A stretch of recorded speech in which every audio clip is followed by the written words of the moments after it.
हे friends, स्वागत है आप सभी का movie stock movie explain channel पे, जिस पर आज मैं रिकैप करने वाली हूँ स्ट्रेंजर थिंग्स सीजन 4 के 8th एपिसोड को। और अगर आपने इसके पहले एपिसोड्स के रिकैप नहीं देखे हैं तो उस रिकैप की लिंक आपको डिस्क्रिप्शन में मिल जाएगी। तो चलिए अब आपका टाइम बिल्कुल भी ना वेस्ट करते हुए शुरू करते हैं इस रिकैप को, वो भी स्पॉइलर वार्निंग के साथ। लेकिन उससे पहले मेरी एक छोटी सी रिक्वेस्ट, वीडियो को लाइक, शेयर और चैनल को सब्सक्राइब करने की।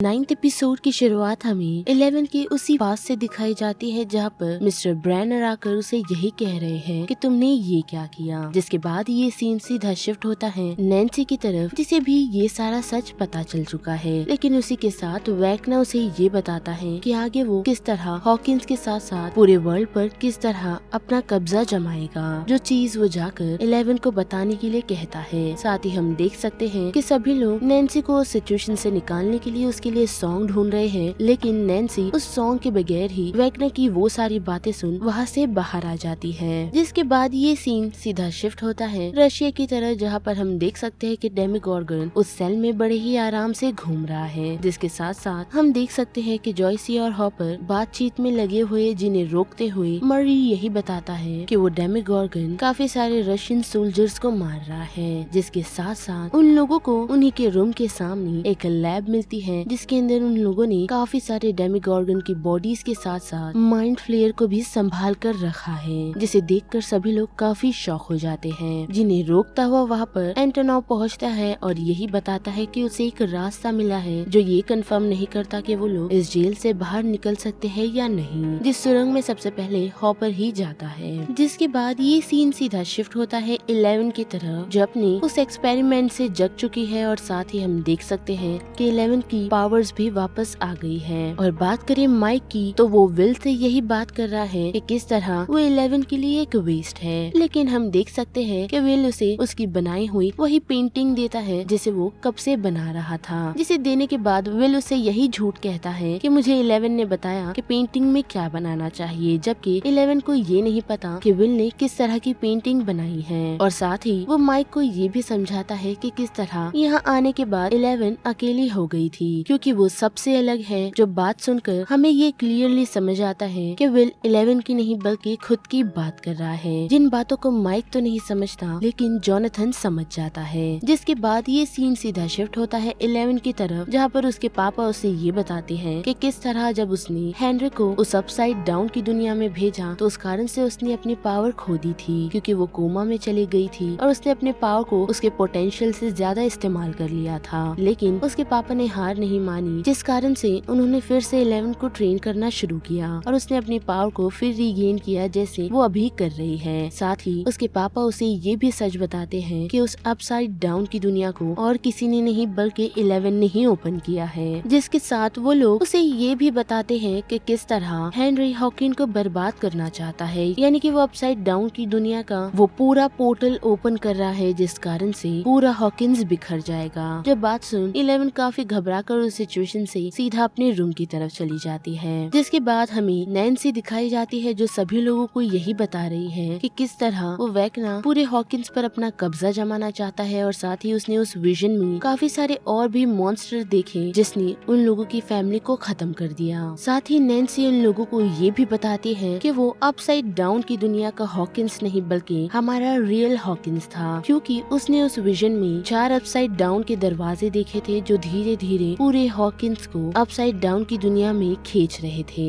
या फिर ऐसा कह सकते हैं कि वो अपसाइड डाउन की दुनिया हॉकिंस पर अपना कब्जा जमा रही थी। लेकिन उसे रोकते हुए मैक्स यही कहती है कि मुझे वो वैकना की घड़ी याद आ रही है जो सिर्फ 4 बार ही बजती है, यानी कि वैकना उन लोगों को पहले ही इन सारी चीजों का संकेत दे रहा था, जिस बात से उन लोगों को ये भी समझ आता है कि वैकना को सिर्फ एक और शिकार चाहिए, जिस कारण से वो पूरी दुनिया पर अपना कब्जा जमा सकता है, जिससे पूरी दुनिया का अंत हो जाएगा। जिस कारण से मैक्स उठकर जॉयसी को कांटेक्ट करने की कोशिश करती है, लेकिन लगातार 3 दिनों से वो जॉयसी और माइक से कांटेक्ट नहीं कर पा रहे, जिस कारण से नैन्सी और सभी लोग ये डिसाइड करते हैं कि वो लोग खुद अपसाइड डाउन की दुनिया में जाकर वैकना को खत्म करेगी। साथ ही हम देख सकते हैं कि डस्टिन उन लोगों को वैकना की कमजोरी बताता है, यानी कि उसकी पावर्स ठीक 11 की तरह है तो उसकी कमजोरी भी 11 की ही तरह होगी, जिसमें उन लोगों को सिर्फ ये जानना है कि कब वो अपने शिकार को ढूंढ रहा होगा और उसी उसी दौरान वो लोग उस पर अटैक कर सकते हैं, क्योंकि एक वही समय है जब वेक्ना डिफेंसलेस होता है। और वो सारी बातें सुन हम देख सकते हैं कि मैक्स उन लोगों को यही कहती है कि वो अभी भी वेक्ना को फील कर सकती है, जिस कारण से वो वेक्ना के उस चंगुल में फंसेगी और उन लोगों को मैक्स को उस सिचुएशन से बचाना होगा। जो बात खड़े रहकर हम देख सकते हैं 11 भी सुन रही है। जिसके बाद हम देख सकते हैं कि हॉपर और बाकी सभी यूरी को धमकाते हुए वापस अपने स्टेट आने की कोशिश कर रहे हैं। साथ ही हम ये भी देख सकते हैं कि एडी के पास एक प्लान है जिसकी मदद से वो लोग वॉर जोन जाएंगे, जहाँ पर उन लोगों को काफी सारे वेपन्स मिलेंगे, लेकिन वहाँ पहुँचने के लिए उन लोगों को एक गाड़ी की जरूरत पड़ेगी जिसमें सभी लोग जा सके। और हम देख सकते हैं कि एडी एक शख्स की काफी बड़ी वैन चुरा के उस सिचुएशन से वो लोग सीधा वॉर जोन के लिए निकल जाते हैं। जिसके बाद हम 11 को भी देख सकते हैं जो इन सारी बातों को जाकर सैम को बताती है, जो उसे यही अश्योरिटी देता है कि उसके दोस्त सेफ रहेगी। लेकिन हम देख सकते हैं कि 11 उस बातों को नहीं मानती, जिस दौरान वहाँ पर डॉक्टर ब्रेनर आ पहुँचते हैं,